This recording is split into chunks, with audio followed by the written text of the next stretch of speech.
I'm Vin. I'm Sori. If you would like to get your song reviewed, dear listener, there's a filthy capitalist option. As Sori says, 125 gets you straight to the head of the line. You don't have to be a part of the alliance. You don't have to be part of the group. Wait a minute. And the biggest thing is you don't have to wait. You hop, skip, and jump right in front of everybody. 125 gets you there. You do that 3 times, and then get mashed down to the $75 rate for perpetuity. Yes! Also, there is a band review option. So if you've got a band and you're trying to get your band some exposure, hit me up at villageXchange@gmail.com and I'll show you the details about how to pull that off. You can also jump on Patreon, and there is a option on the tiers to be able to get your band reviewed. Obviously, we can't lie to you, so we can't guarantee a positive review. Get what you get. It's just rubbish. Rubbish. Rubbish. That's British for garbage. My favorite is a community option. $1 at the gate gets you in at Patreon. You get to join an alliance. The alliance joins their points together, and that helps determine what songs that we do. The alliances hang out on Discord. Message me on Patreon to get the link. And they do all kinds of other cool things. They do Minecraft, Dungeons and Dragons. Yeah. It's really a community within the community. Anybody can go on the village, facebook.com/Vin and Sori. There's 160,000+ people on the channel. What's cool about the Discord is that it offers a real opportunity for community connection, friendship, that type of thing. And it's on Discord, so if you're not a Facebook person, it's for you. You start off at $1. Right. Plus you get exclusives. Sori and I are working on a song. So the first 15 seconds of that was on Patreon. Also, at $15 tier and above, when we actually debut the video, they're going to be there live with us. There you are, dear listener. Buy merch. The name of the band is Messa. They're an Italian doom metal band that incorporates some additional influences that I'll keep to myself for now. I picked a live stream version of this song because I think it helps to set the vibe mood for the track. They have a new album coming out in March that I'm looking forward to hearing. The hell? What? Is that a horn? Is that a horn?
Turn down the lights.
Ah, my man with the scarf.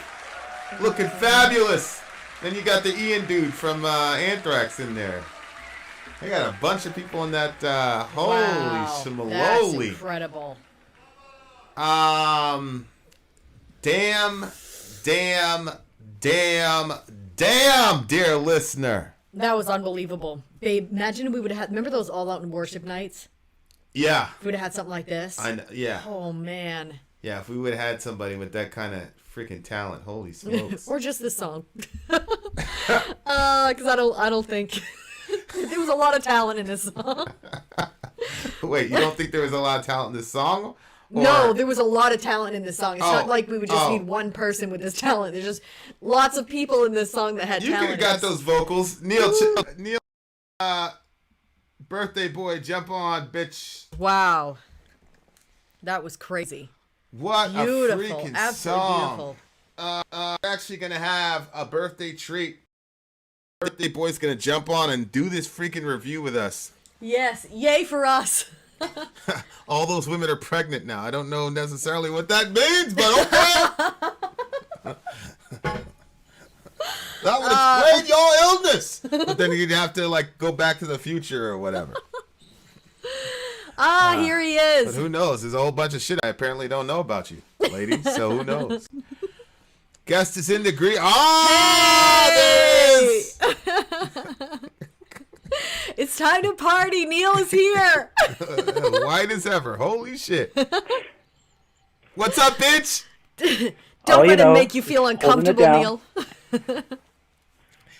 Neil, I don't know if you're looking at this comment section, but this is the most unified I've ever seen the comment section, like, ever. This is Well, unbelievable. I'm glad the viewers like it. Seems like you guys were enjoying it. So. Oh, yeah, absolutely. This, you have made some pretty ballsy fucking selections, my guy. Yeah, I guess so. I guess so. What do you mean you guess so? It's Tom Brady, you're the greatest, 7 rings. What can be done? I don't mind challenging you guys. That's why. Yeah, that's You guys are up for the challenge. That's look like. And we were challenged. And this is kind of the reason we do the format the way that it is. You know, we could release 15 Metallica songs a day. I mean, we're doing some redux for like the newer guys who've recycled this year and don't know the back catalog. So we're gonna put the Metallica up for you, you know, normies. But and shout out to Metallica. But yeah, a lot of it is, especially after 3,000 songs in, you kind of want to be challenged. You kind of want to hear something you haven't heard before. You kind of want to be like, we had the dubstep joint at the end, which really was really like a right hook, man. It was out of nowhere. I was like, what the fuck is that dubstep? Like, no black metal band has been audacious enough to put dubstep in this. Who bitch. does this? Then obviously, like, so how did you discover this band? Because they're from Italy, you said. Yeah, they're from Italy. So a lot of the albums that I find, I get from a website that reviews metal music. So I've been a long-time follower of that specific website, and this name the website. One of the it's called Last Rites, like as in like the last rites given to somebody. Yeah. It was formerly used to be called just strictly metalreview.com, but they changed it to something a bit more unique. Yeah. Over the last few years. A little bit more Christian. Good. I'm with it. So yeah, I follow a lot of the reviews there, and this was one that jumped out to me. And like as soon as I heard like a couple of the songs from the album, I was like, this is completely in my wheelhouse in terms of like unlike Vin, I am a fan of Doom, so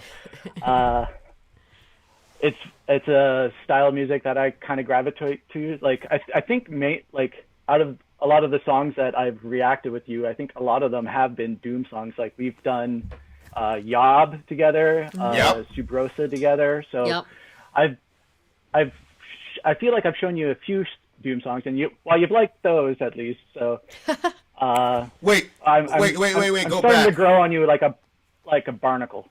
Yeah, what's up? Sub Rosa. Was that the Mormon song? Yes, it was. Motherfucker. I was looking for that song all last night, but I kept putting... Oh, really? I kept putting Nervosa in there. Yeah. And it's Sub Rosa. And you know what happened is I had posted the lyrics, and you know those Facebook memories? Yeah. So yesterday was a 2-year... about 2 years ago that we did that one. Between that one we did Yob, where you learned about Anye. Yes. So I was looking for that song all last night. I couldn't find it. I was like, and then boom, here we are. Okay, good. So what was the name of that song again? Troubled Cells. Yes. That's so funny. Yeah, well, that always happens to me. Yep, you should have reached out to Neil. He would have told you. I know. Neil doesn't respond to me, though, when I reach out to him. I'm like, That's Neil! such a lie. Neil! I don't believe that. Bitch! Hey! I don't believe... Neil, he's lying, right? Yeah, exactly. He doesn't reach out to me other than maybe one random messenger post a long time ago when we were first doing these. You lie. Our first one. Do you notice that there's a lot of lies floating around here? I don't text. Hey, you can't say anything, Missy. Listen, Neil. Mrs. I have whole social media accounts nobody fucking knows about. Don't say a word, you. Like I haven't given Vin my phone number yet. That's part of the reason why. I think Vin's more of a phone guy, right? I'm a phone guy. Yeah. He's all of it. But one thing that I've noticed in the comment section that everybody's talking about is how you say you're not a Doom guy, yet you rate them very high. Well, I don't Lies. I don't like Doom as a genre. I really don't. It's kind of like... Well, where's the low score you gave to a Doom song? I'm sure I've done it somewhere. Exactly. You don't even know. I think the last one that I remember was probably the for True Cult we did Thou. What do you give it? I think he gave it. I think he said he didn't like the music, but he gave the lyrics a high score, so it was a relatively high score, but it was all for the lyrics. It was the Transcending Dualities song. Oh. Yeah. I didn't like that song. I didn't like that song at all. I didn't like that song at all. Well, whatever. I see you two are going to stick together, so let's just get into this review. What? Then who's going to stick together? You and Neil, because I was like, he doesn't like Doom songs. Well, it's You're the same. saying you It's don't like like people them, saying but we're saying I don't that like, you do. I don't like progressive. I don't like progressive. I don't like See, progressive. What I've been clarifying for Vin whenever he says that is like, you don't like the straight progressive stuff. You seem to have enjoyed like progressive when there's like extreme metal elements added to it. So like bands like Enslaved or Neo, or like even the first band that was on the stream tonight, they're considered progressive. So if you have like elements of like extreme metal in it, you seem to like those a bit better than just simply like straight like Dream Theater inspired noodly stuff, right? I like the knuckle dragger shit. Like I like man metal. Not none of this bitch shit. Wow, okay. Fuck out of here. Well, okay. What about this song then? This song was progressive jazz doom. Like this song was really, really good, man. I loved it. The girl. I loved it. What's that girl's name? Sarah. Oh my God, she is so talented. Yeah, that vocal style had like this sort of like creepy sound to it, and I agree. Somebody in the comment section was saying she holds back, like she could get even crazier than that, and totally you could see that. Yeah. I'm like, wow, yeah, I really, really liked her vocal style. This shit is extremely ominous. Yeah. The track, another track on this album called Leia, she really lets loose near the end of it, which is really good. Yeah. Can you email it to me after? Sure. Because I feel I might not remember it by the time we get done our night here. Yeah, she was unbelievable. And then the sax came in. When the sax came in, I was like, "Oh my God, this shit is gonna be corny as hell." Like when they did the first couple notes, I was like, "This shit's gonna be corny, bro." Oh really? Yeah, I was like, "Is that the horn?" You did. Yeah, I was like, "This shit's gonna be trash." I didn't know you were mocking it. Oh yeah, I was like, "I'm about to slit this thing's throat all over. There's gonna be blood everywhere in this review." And then like, if you listen to the album, if you listen to the album version of this song, the saxophone is only at the saxophone bit at the beginning. the album version. So they did this uniquely for this performance. So they might, or it might be unique for whenever they perform this song live. The other thing is that I really loved, I'm really glad that you chose this video. And I'm also really grateful that we didn't get shut down for copyright. Oh my word, that would have been so frustrating. The black and white cutouts with the girl on the boat or whatever, because that's an Italian thing. Yeah, right? so those clips are from their music video for that song. Beautiful. Oh, it was really bellissimo.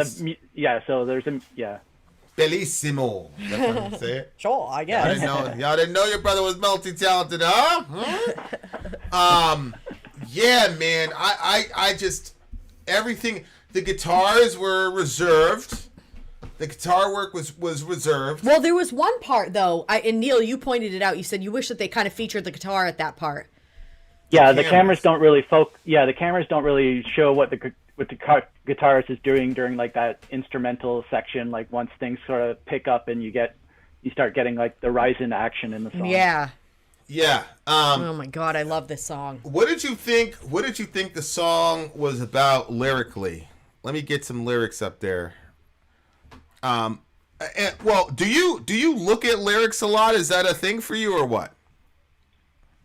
It's not a strong focus for me generally, but when songs when I can pick up on them, and like something catches my ear, then I might look more deeply into it. Like what I'll usually do is like when I first hear, like immerse myself in the song, I'll like usually go through like the lyrics once, but then afterwards, I usually just experience the music. Yeah. So. Yeah. So you listen to music like Sori does, basically. Yeah. Mindlessly. Yeah, I try to mindlessly. Wow, that is so rude.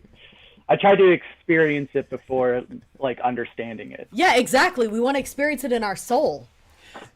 And look at you, it's just a big mind game to you. That's all it is. No, it's not a game. I mean, a game would be like having like a whole other life that nobody knows about. That'd be like a game. It's not a whole nother life. You know what I'm saying? You've seen every one of those pictures that went up there. Stop it. She knows how to crack up your ego, how profound can be the tremble. She knows the perfume, the depth of your heart, your laments, and all your odes. She knows all inside of you. She knows where aim descends and death in its scent. I feel like she's talking to like a guy that kind of screwed up in a relationship. Is this a relationship song? Well, I kind of thought that. I had that in my head.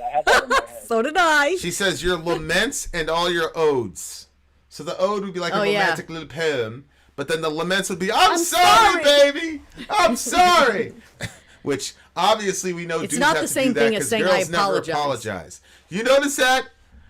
Neil? Girls never apologize. Go ahead, brother. How can you say something like that? I was just about to say, are laments also just like, I know there's a section like lamentations, right? Yeah. So isn't that for like singing for the dead or something like that? Yeah, in the Bible. Or Yeah. Yeah, that's true. Yeah, because everybody got wrecked. But do you notice, Neil, that there's never a girl song where she's apologizing? Have you ever heard a girl band or a girl song or a female singer doing an I'm sorry song? Have you ever heard such a thing in your life, Neil? I mean, I think there might be a Flyleaf song. I'm pretty sure like the very first line of it is I'm sorry. She's probably talking. She's talking to God. Yes, you're right, Neil. She's talking. What do you know about it? You don't even know. No, I told you. She's probably talking to God. She's probably talking to God. Unbelievable. Flyleaf. Probably. I'm sorry. Given what their usual focus on their lyrics are, I wouldn't be surprised about that. Yeah, right there, Flyleaf. I'm sorry. I don't mean to remember. It's true that I dream less often. I'm not ashamed of that. Well, I'm not ashamed of that long December. She's sorry. She said the words, I'm sorry. She's talking to Allah. Some people don't say I'm sorry. They say I apologize. You're ridiculous. Well, some people don't do either. Well, that's not anybody here. I'm sure you apologize, Neil, and certainly I do. Just go into your search on your phone and type sorry. You'll see how many things come up under sorry. It never happened. That's such a freaking lie. It doesn't happen. You want me to show you? Neil doesn't care. We're trying to review this song. Okay, now there were two songs. There were two songs in this joint.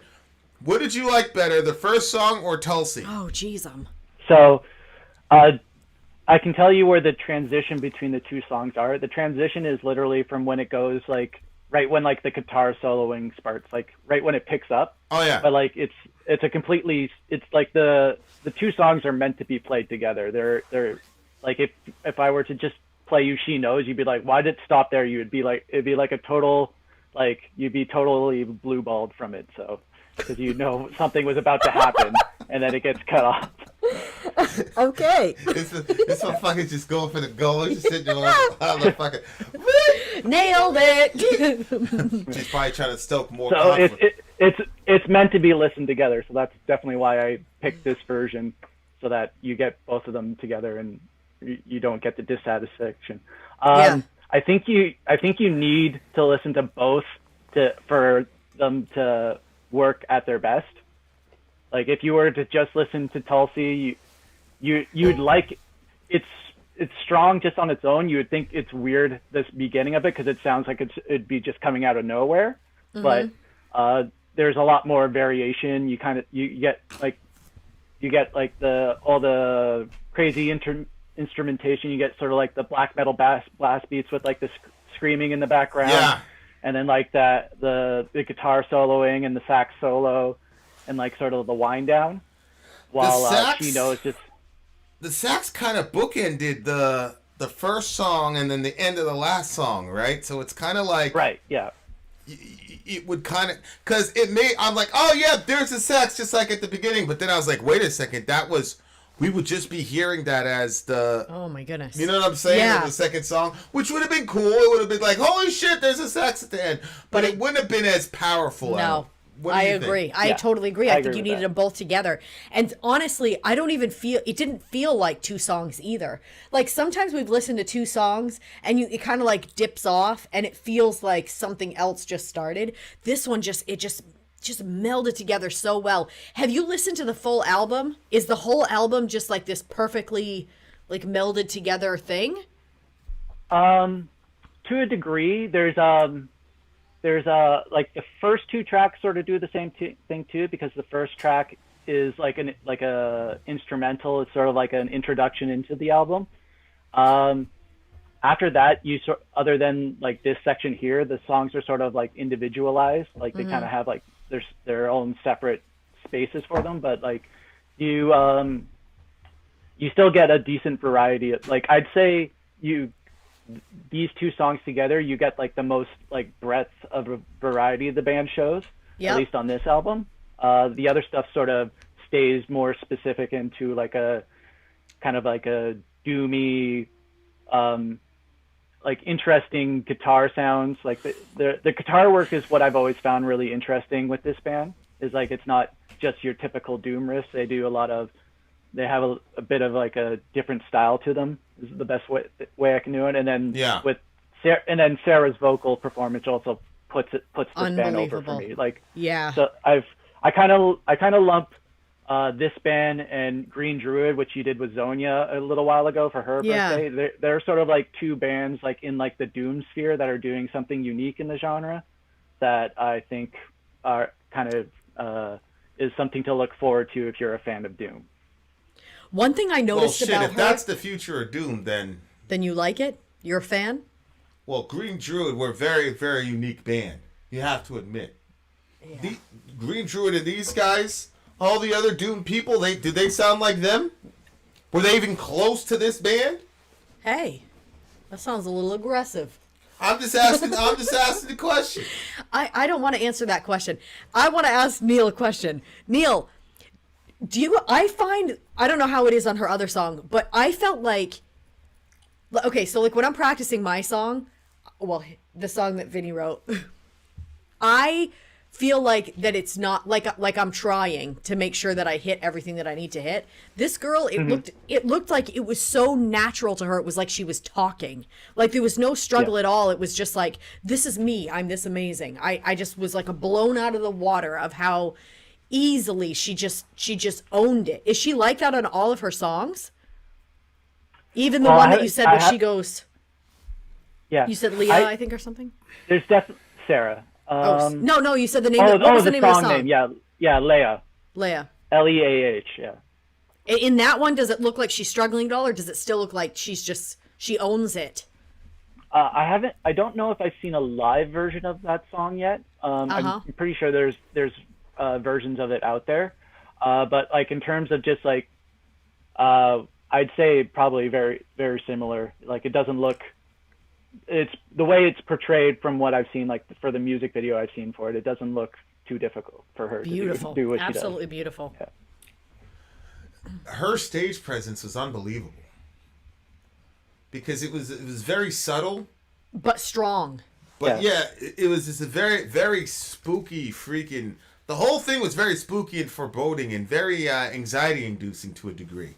Which is... Yeah, those like single piano notes. Yeah. Well, those I thought that at first. Were really building like that kind of vibe. I thought that at first, but then as the song progressed, like I was just in it and I didn't feel any of the anxiety. Like I did at the beginning too. I was like, but then... Yeah, I went through a lot of emotions. I was like, is this the horn? And then I was like, ah! I can't believe you did that. I didn't know you were being joking. Yeah, I don't play around. But see, this is an example. I'm not going to name the band, okay? Neil, I'm not going to name the band, all right? But there was a band. I could if you want me to. Yeah, exactly. I was like, Neil... I don't know, a week ago, and there was a 12-minute track. Holy shit. That motherfucker felt like it was 12 hours.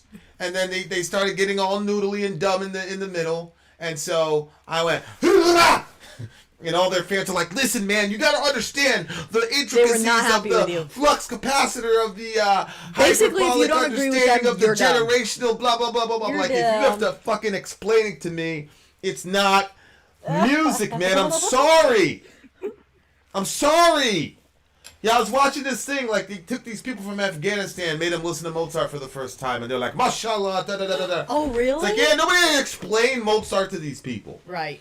This band did 16 minutes for 2 songs, and it felt like freaking 5 minutes. I know. I looked at the timer said 28 seconds, I was, like, genuinely hurt. I was hurt. The other band... Forget it, SubhanAllah. I was like, please. You looked and it's like so much longer. And I saw the 28 seconds. I was like, you know what? Maybe we should quit the channel. Oh my God. I was like, we should quit Ridiculous. the channel. Go ahead, Neil. What were you saying? Rate the song, Neil. What do you give it? I'd probably give this one a 9.6. What did you give it? Go ahead. Oh, okay. Basically, I honestly think this live performance actually puts it higher for me than the album version, just because of that. You get to see the stage presence, the extended sax solo at the end with like sort of like the instruments at the end kind of building up for the wind down. The saxophone at the beginning that kind of creates the bookends for it. I think makes the song even stronger than it was before on the album version. So those are sort of my reasons for that. Oh, okay. What do you give it? It's an 11 for me. This one was a spiritual. It could go to a spiritual level for me. This one, I could put this on and start writing, and I know I'm going to be crying. So, yeah, this is an 11 for me. I thought long and hard about my rating for the entirety of this review. Oh, no. And everybody knows that I've determined that I'm going to be much more rigorous and stringent in my review process. He's coming with a high number, I believe. Trust and believe. This one's got to be Trust a and believe. 7.5 for me. You're lying. 7.5. You're lying. Happy birthday, Neil. Huh? You're lying. I can tell by your mouth. I can tell by your lips. You're lying. It's a 10.5, you bitches. It's a 10.5. I knew Neil, it. you're on crack for not giving this song at least a 10. What's wrong with you, bitch? That's what you say to him on his birthday? Look, here's the thing. Sometimes you put a sax in there. Let's put a didgeridoo in there. I want to, like, it can be a little bit gimmicky, but they held off on the sax. They were subdued on the sax. I loved it. There were a lot of times when the girl could have just went like Floor, like no disrespect to Floor, yeah. But like she just takes. It's like the guys are just window dressing at that point, yeah, which true. is okay, like because she's a unique talent. But I feel like this girl is also a unique talent. But she's more like Tom Brady. Like sometimes I'm gonna throw it deep, sometimes I'm gonna short the crossing pattern, sometimes I'm gonna hand it off. It's the entirety of the experience. Oh yeah. Which you don't need a vocal riff over everything to. You don't. Like the vocal riff is like the same thing as like a guitar doing like the widdly widdlies with their guitar, basically. Yes. So that just put it over the top for me. The reason I didn't get it 11 is because I felt like the guitars, you're saying that they did some unique stuff, but I didn't really see a lot of like over the top uniqueness with the guitars. Yeah. I wouldn't say it's as featured in this song particularly. They do some more unique riff patterns in their other tracks, is what I'd say. Right. That's what kept it from being an all-time classic, dear listener, because I'm being more stringent in my judgment of these songs. But holy shit, what an amazing... If this band, Green Druid, went on tour together, who would be the next? Let's say you had a 3-band tour, right? So Green Druid, them, who else? I'd probably stick Yob with them too. So considering the size of the bands, Yob would probably be the headliner because they're the more well-known of the three. And then you could argue that I'd probably give the same amount of set length for Green Druid and Messa. Would probably be the way I'd do it. Do you know what Messa means, by the way? I really enjoy that song. Pardon? Do you know what Messa means, by the way? I don't. I haven't looked into it if there is anything for it. What a terrible fan you are. You're like one of the worst fans in the world. Wow. By the way, we have a special video for you. Okay. You're gonna like it. And we believe you're gonna like. We believe you're gonna give this. We believe you're gonna give this an 11. Yep. We hope you feel very loved. We hope you feel loved. I do. Thank you very much, guys. All right, get the hell off my channel, Neil. Bye, guys. Happy birthday, bitch. Neil out. Did he say Neil out? Neil out. You see, he said it with that attitude. Neil out. Him and Bill Gates on that shit. Okay, guys. We have more. More songs. Yes. So here comes the commercial. You want to say Vin out? Vin out. Sori out. Gone.